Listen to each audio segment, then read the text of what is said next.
Naitwa Geoffrey David, mhandisi ujenzi kutoka shirika la reli Tanzania. Mpenzi mtazamaji, unaloliona nyuma yetu hapa ni gari maalum linalotumika katika ukaguzi na upimaji wa njia ya reli ya kisasa ya SGR.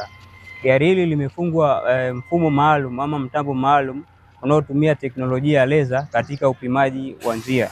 Kwa upande wa idadi, shirika la reli limenunua jumla ya magari mawili ambayo yatahudumia kipande cha kwanza cha SGR pamoja na kipande cha pili cha SGR, ikiwa na maanisha lot 1 pamoja na lot 2. Kwa jumla serikali imenunua magari mawili kwa ajili ya ukaguzi huu wa njia ya reli ya SGR. Kwa kutumia gari hili, mpenzi mtazamaji, litasaidia sana katika kuboresha usalama, hasa katika abiria pamoja na mizigo ambayo inasafirishwa kwa njia ya reli. Mtazamaji, unaweza ukajiuliza pia gari hili linatembea vipi juu ya reli? Gari hili kama nilivyosema awali, ni gari maalum linalotumika katika ukaguzi wa njia ya reli. Ina mfumo ambao unawezesha kutembea juu ya reli, maana yake ina bogies ambazo zinaweza kutembea juu ya njia ya reli, na pia lina matairi ya kawaida ambayo linawezesha gari hili kutembea katika barabara za kawaida. Maana yake ukitaka kuingia barabarani, kuna maeneo maalum ya level crossing ambayo unaweza ukapandisha magurudumu ya reli yakapanda juu, kisha ukatembea na gari lako katika barabara ya kawaida. Kinachoendelea kwa sasa ni mafunzo maalum kwa watumishi wa shirika la reli ili kuhakikisha wana uwezo na ujuzi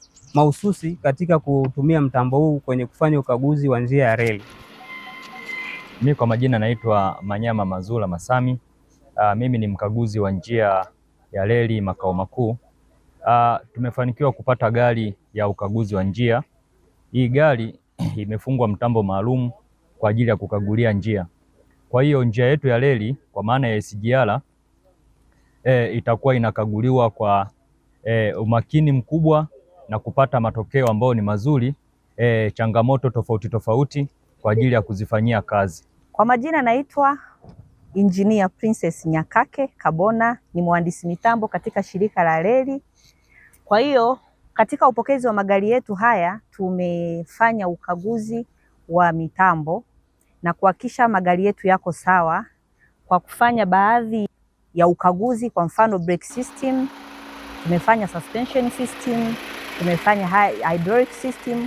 Kwa hiyo tunapenda tuwahakikishie kwamba magari yetu yako sawa na tuko tayari katika ukaguzi wa reli yetu kuhakikisha kwamba usalama wa reli yetu na safari zetu unakwenda sambamba.